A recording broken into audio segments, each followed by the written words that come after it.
ફોજદાર તમારો એસીપી વાળો રૂઆબ છે ને ઘરમાં નહીં ચાલે હો. કેમ શું થયું?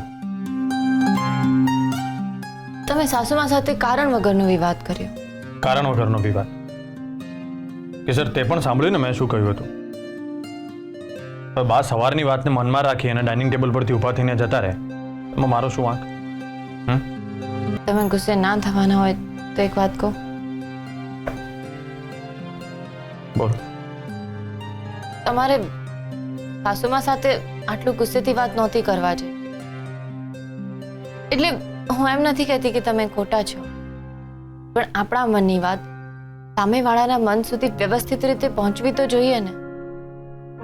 અને સાસુમાં ક્યાં મોટી માંગણી કરી રહ્યા છે? એક નાનકડી પૂજા કરવાનું જ તો કહે છે.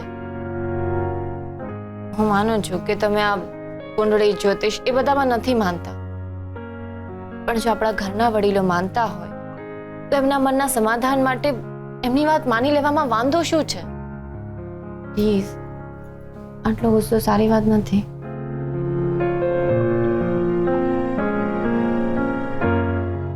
કેસર, તું સમજી નથી રહી હું બા પર કેમ ગુસ્સે થયો. તારી વાત સાચી છે કે હું જ્યોતિષ ગ્રહો વગેરેમાં નથી માનતો, એટલે ઘરવાળાઓએ પણ ના માનવું જોઈએ એવું પણ હું નથી કહેતો. હું ઘરવાળાઓની શ્રદ્ધા માન્યતા વગેરેને આડે ક્યારેય નહીં આવું ને મને ગમશે પણ નહીં. બેબી માસી વર્ષોથી કુંડળી જોવે જ છે ને. અને ઘરમાં અવારનવાર કોઈક ને કોઈક ધાર્મિક કાર્ય કે પૂજા થતી હોય છે. હું ક્યારેય કંઈ બોલ્યો? પણ આ વખતે બોલ્યો, કારણ કે દોષ નિવારણની પૂજા કરાવી એટલે એ વાતને માન્યતા આપવી કે તારામાં કંઈક ખોટ છે. અરે પણ એ તો કેસર, આ ઘરમાં કોઈ પણ ધાર્મિક કાર્ય હોય, પૂજા હોય, હું બધામાં સપોર્ટ કરીશ.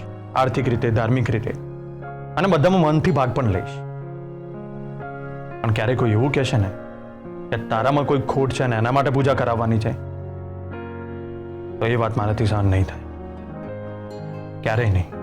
સાસુમાં, આજે મને મોડું થઈ ગયું. તમારી પૂજા વહેલી.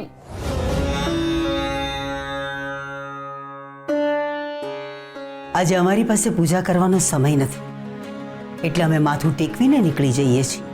સાસુમાં, તમને વાંધો ના હોય તો આજે હું પૂજા કરી લઉં? ભગવાનને ફૂલ ચડાવવા કે અગરબત્તી કરવી એટલે પૂજા થઈ ગઈ એવું ના હોય.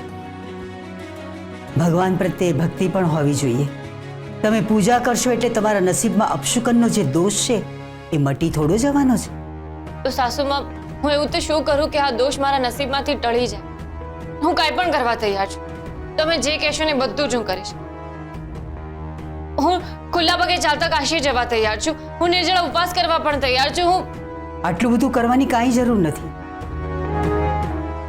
જ્યોતિષ મહારાજે જે પૂજા કરવાનું કહ્યું છે એ પૂજા કરાવીએ એટલું બસ છે. હા, પણ એ માનતા નથી. પોતાના પતિને ના મનાવી શકે એ પત્ની શા કામની? હું બીજું તો શું કહું? તમારી કુંડળીના દોષનો પ્રકોપ તમારા પતિ પર થાય અને એમના પ્રાણ સંકટમાં આવી જાય તો? સાસુમાં, એટલે દોષ નિવારણની પૂજા કરવી જરૂરી છે. અમરબા, અરે દશરથભાઈ, આમ અચાનક? માફ કરજો, પણ ઘટના જ એવી ઘટી છે કે મારે તમારી પરવાનગી વગર આવવું પડ્યું. શું થયું? આપણી વાડીએ બહુ મોટો શોર્ટ સર્કિટ થયો છે અને ત્યાં કામ કરનાર મધુભાઈને શું થયું મધુને? મધુભાઈને જબરદસ્ત ઇલેક્ટ્રિક શોક લાગ્યો છે અને બહુ દૂર ફંગોળાઈ ગયા છે અને આ અકસ્માતે જીવલેણ રૂપ લીધું છે. ઓમ ત્રંબકમ યજામહે સુગંધિમ પુષ્ટિવર્ધનમ. મધુ ક્યાં છે? મધુભાઈને તાત્કાલિક હોસ્પિટલમાં દાખલ કર્યા છે અને આઈસીયુમાં રાખ્યા છે, પણ મને લાગે છે કે બચી શકે એમ નથી, કારણ કે ઈજા જેટલી ગંભીર છે ને. ઓમ ત્રંબકમ યજામહે સુગંધિમ પુષ્ટિવર્ધનમ. કઈ હોસ્પિટલમાં લઈ ગયા છે એને? આપણી ટ્રસ્ટની હોસ્પિટલમાં દાખલ કર્યા છે. એક કામ કરો, મને ડોક્ટરનો ફોન નંબર આપો, હું એમની સાથે વાત કરી લઉં. દશરથ કાકા, મને વાડીએથી રમેશનો ફોન હતો. શું થયું મધુ કાકાને? આપણા બોર ઉપર શોર્ટ સર્કિટ થયો છે અને મધુભાઈને શોક લાગ્યો છે. એમને તાત્કાલિક હોસ્પિટલમાં લઈ ગયા છે અને આઈસીયુમાં દાખલ કર્યા છે. શું અચાનક શોર્ટ સર્કિટ કેવી રીતે થયો? અને વાડીનો ઇલેક્ટ્રિક રૂમ તો હું રેગ્યુલર ચેક કરતો હોઉં છું. હમણાં કાલે જ ચેક કર્યો હતો. હું જાણું છું, પણ ત્યાં કોઈને ખબર નથી કે આ શોર્ટ સર્કિટ કેવી રીતે થયું. ઓકે બા તમે ટેન્શન ના લેશો. હું અને દશરથ કાકા જઈએ છીએ હોસ્પિટલ અને બધું ચેક કરીને ડિટેલમાં ડૉક્ટર સાથે વાત કરીને તમને જણાવું. હા હા જલ્દી જાઓ તમે લોકો. ચાલો કાકા. હર્ષવર્ધનભાઈ કેમ ટેન્શનમાં છો? શું થયું? આપણી વાડીએ શોર્ટ સર્કિટ થયો છે. વોટ? હા અને મધુ કાકાને શોક લાગ્યો છે અને અમને આઈસીયુમાં એડમિટ કર્યા છે એટલે હું અને કાકા ત્યાં જઈએ છીએ. ચાલો કાકા. એ મધુ કોણ છે? એટલે વાડીએ કામ કરે છે કે નહીં એ પણ ખબર નથી અમને. હે સોમનાથ દાદા, બા તમે સાંભળ્યું? આપણા વાડીએ કામ કરે છે ને એ મધુને શોક લાગ્યો. અચાનક આ બધું શું થઈ ગયું? બધું જ વ્યવસ્થિત ચાલી રહ્યું હતું, અચાનક આ બધું કેવી રીતે થઈ ગયું? બા અમને આ સારા લક્ષણ નથી દેખાઈ રહ્યા. હર્ષવર્ધનભાઈ તો વાડીએ જઈને બધું ચેક કરતા હોય છે ને. જ્યારે પણ રજા હોય ત્યારે બધી મશીનરી વ્યવસ્થિત છે કે નહીં બરાબર ચેક કરતા હોય છે.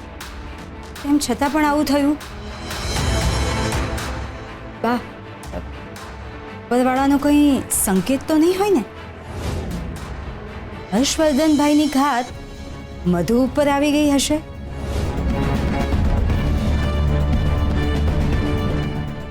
આ માણસના કર્મો કહેવાય કે પછી ગ્રહોની કરણી? હે ભગવાન, મધુને કંઈ ન થઈ જાય તો સારું. જો એને કંઈ થઈ ગયું તો આપણે શું કરીશું બા? તમે આમ ખોટા વિચારો કરીને નકારાત્મક ના બોલો.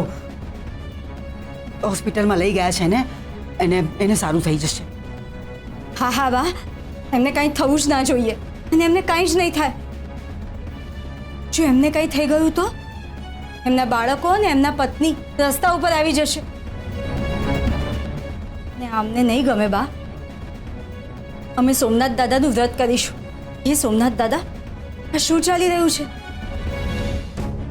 અમારા પોતાના લોકો ઉપર અપશુકનનો પ્રકોપ ક્યાં સુધી બતાવ્યા કરશો? શું બોલી રહ્યા છો તમે? બા આ તો અમને એવું લાગ્યું એટલા માટે કહ્યું. બા તમને યાદ છે તમારો એક્સિડન્ટ થયો હતો ત્યારે તમારા પુણ્ય કર્મોના લીધે જ તમે બચી ગયા ને. પણ આ મધુનું શું થશે? એના પુણ્યનો ચોપડો ભરેલો છે કે ખાલી એ તો ઉપરવાળો જાણે. શું વાત છે? બહુ ટાઈમે બેનપણીની યાદ આવી કઈ? હા, તારી બેનપણી ગોપી ધ ગ્રેટે કમાલ જ એવી કરી છે કે તારી યાદ આવી ગઈ. ઓહો બ્યુટી ક્વીન, એવું તો શું કર્યું છે? કેસર, આપણને હજી મોટો ઓર્ડર મળ્યો છે. શું વાત કરે છે? બહુ જ સરસ ન્યૂઝ આપ્યા. તારા મોઢામાં ઘી સાકર. હા પણ કેસર, હું એકલી થાકી જાઉં છું. મેં પેલી બાજુવાળી સુવર્ણાને કહ્યું કે મને હેલ્પ કર, તો મને નખરા બતાવે છે કે મારે ફલાણું કામ છે, મારે ભણવાનું છે. અને હવે તો આપણને દૂરના ઓર્ડર પણ મળવા લાગ્યા છે. હું એકલી કંટાળી જાઉં છું. અચ્છા હા, તું મને હેલ્પ કરવા આવવાની હતી, એનું શું થયું? તે તારા સાસુને વાત કરી? ના ગોપી, એ વાત કરવાનું તો હજુ સુધી મુહૂર્ત જ નથી આવ્યું. અને હમણાં તો ઘરમાં એ વાત થઈ શકે એવું શક્ય પણ નથી. અહીંયા તો કંઈક અલગ જ રામાયણ ચાલી રહી છે. કેમ, શું થયું? એટલે એવું કાંઈ ટેન્શન કરવા જેવું પણ નથી. જીજાજી સાથે કાંઈ થયું? ના ના, એમની સાથે કાંઈ નથી થયું. તું ટેન્શન ના લઈશ. જ્યારે આપણે મળીશું ને ત્યારે હું તને ફેસ ટુ ફેસ બધી વાત કરીશ. अच्छा, तो वो मौका जल्द से जल्द आने वाला है. हाँ ब्यूटी क्वीन. એટલે તું રાજગઢ આવી રહી છે? ના ના, આટલા જલ્દી નહીં, પણ 3-4 દિવસમાં આવી જઈશ. સારું, તું આવે એટલે મને કહેજે. બેબી માસી તને બહુ જ યાદ કરતા હોય છે. દશરથ કાકા, શું થયું? કેસર, દશરથ કાકાને શું થયું? ગોપી, હું તને પછી ફોન કરું. હા કાકા, તમે કેમ આટલા ટેન્શનમાં લાગો છો? શું વાત છે? તો તમે બેસો, હું તમારા માટે પાણી લઈને આવું. થેન્ક યુ નાના બહુ. હવે કહો, શું થયું છે? કેમ તમને કોઈએ કહ્યું નથી? શું વાત છે? આપણી વાડીએ મધુભાઈ છે, એમને બોરની રૂમમાં ઇલેક્ટ્રિક શોક લાગ્યો છે. અત્યારે હોસ્પિટલમાં છે, આઈસીયુમાં છે. નાના શેઠ પણ ત્યાં છે, એમના પરિવારને સાંત્વના આપે છે. હે ભગવાન, એ સોમનાથ દાદા એમને જલ્દીથી ઠીક કરી દે. તમે કહ્યું કે આઈસીયુમાં છે, તેમની તબિયત બહુ ખરાબ છે? હા, પરિસ્થિતિ જોતા તો એવું જ લાગે છે. હું અમરબાને મળીને આવું. હા. ઓ ડિયર દેરાણી, જી વેદિકા ભાભી. વાડીમાં જે કંઈ થયું એના ન્યૂઝ મળ્યા તમને? હા, દશરથ કાકાએ કહ્યું મધુ કાકા સાથે બહુ ખોટું થયું ને. અચ્છા, દશરથ કાકાએ કહ્યું એમ. તો બાનું આ વિશે શું કહેવું છે એ કહ્યું દશરથ કાકાએ? હા, જો કે તમે તો એમના પણ ફેવરિટ છો ને. એટલે કંઈ નહીં, પણ અમને તો બહુ ટેન્શન થઈ રહ્યું છે. જો મધુને કંઈ થઈ ગયું તો એનું પાપ આપણને બધાને જ લાગશે. લોકો વાતો કરશે કે ખેતરના કારીગરોનું આ લોકો બિલકુલ ધ્યાન નથી રાખતા, અને એમાં પણ જો મીડિયામાં ખબર પડી ગઈ ને તો વાત પૂરી થઈ ગઈ. ખેતરમાં આટલા બધા લોકો કામ કરતા હતા, કોઈએ તો વિડીયો ઉતાર્યો હશે ને. પછી તો પોલીસ કેસ, કોર્ટ કેસ. હે ભગવાન, ખબર નહીં શુંનું શું થશે. હે મહાદેવ, આટલું બધું થઈ જશે? અને આ બધું તારા કારણે થશે. એવું અમે નહીં, બા કહેતા હતા. મારા લીધે? એ કેવી રીતે? તારા કુંડળીમાં જે દોષ છે ને એના લીધે. અમે નથી કહેતા, એવું બા કહે છે કે હવે આ છોકરીના લીધે આપણે કેટલું દુઃખ સહન કરવું પડશે, એવું પણ કહેતા હતા. પણ આમાં મારી શું ભૂલ છે?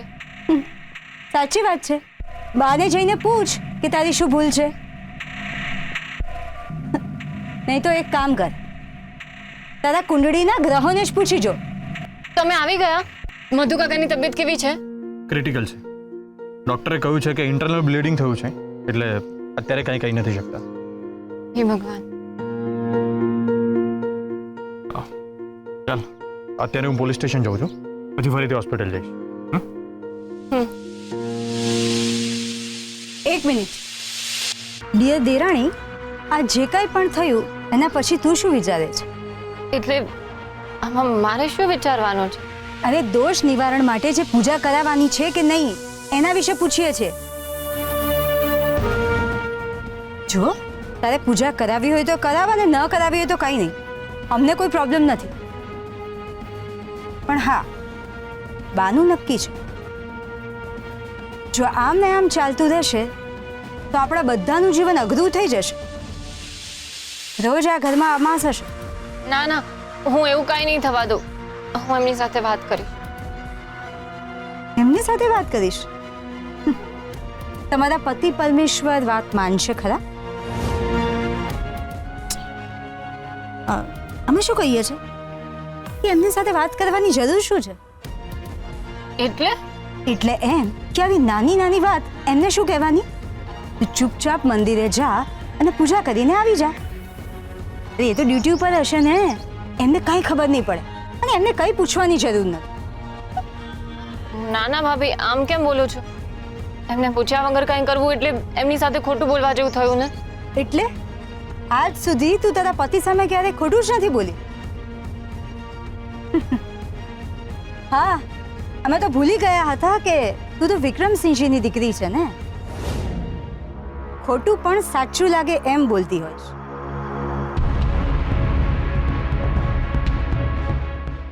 એનીવે, તારે જે કરવું એ કર, અમે તને કંઈ ફોર્સ નથી કરતા.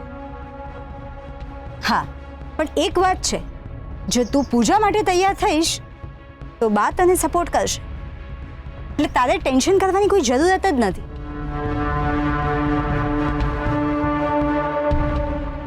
સમજી ગઈ? તને બા સાથે વાત કરવાનો ડર લાગે છે? કંઈ નહીં, બા સાથે અમે વાત કરીશું. આજે જ રાતે વાત કરીશું બા સાથે. કરીએ ને?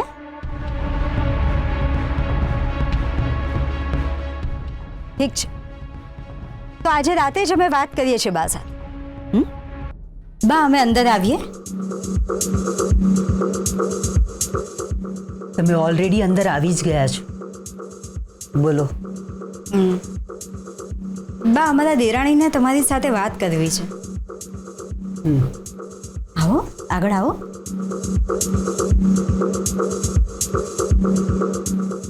બાને સમજાય એવું બરાબર કહો. બોલો, શું વાત કરવી છે તમારે?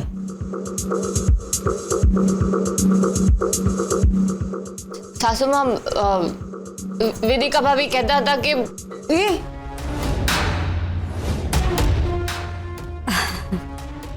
દેરાણી અમે કંઈ નથી કહ્યું હા બા આ આમના મનની વાત છે એમને તમારી સાથે વાત કરવી છે બોલો.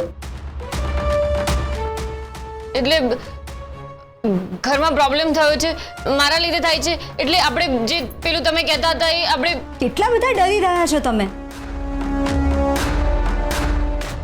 જોકે ડર લાગે એવી જ વાત છે તમારા લીધે જ આ પ્રોબ્લેમ ઊભો થયો છે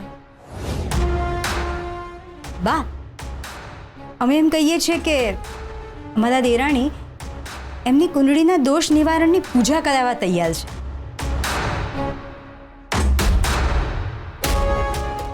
અરે તમે હા ના તો બોલો કે બધું અમે જ બોલીએ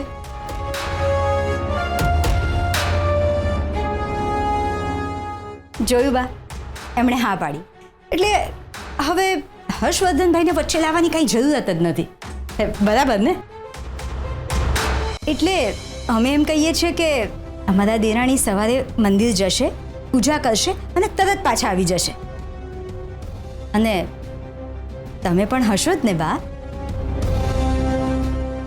એટલે હર્ષવર્ધનભાઈને કાંઈ જ ખબર નહીં પડે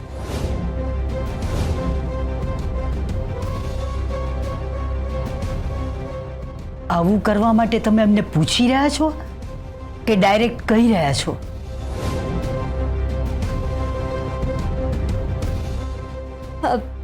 ઓબ્વિયસલી બા અમે પૂછી રહ્યા છીએ તમને સાચે જ કોઈ પ્રોબ્લેમ નથી ને પૂજા કરવામાં? ના તો પછી હર્ષવર્ધન અરે બા અમે એક તો કહીએ છીએ આપણે ચૂપચાપ એમની પૂજા કરાવી દઈશું ઘરમાં કોઈને કાંઈ જ ખબર નહીં પડવા દઈએ તમે બિલકુલ ટેન્શન ના કરો કોઈ જ પ્રોબ્લેમ નહીં થાય અમે દશરથ કાકાને ફોન કરીને કહી દીધું છે એ પૂજાની બધી જ તૈયારી કરી દેશે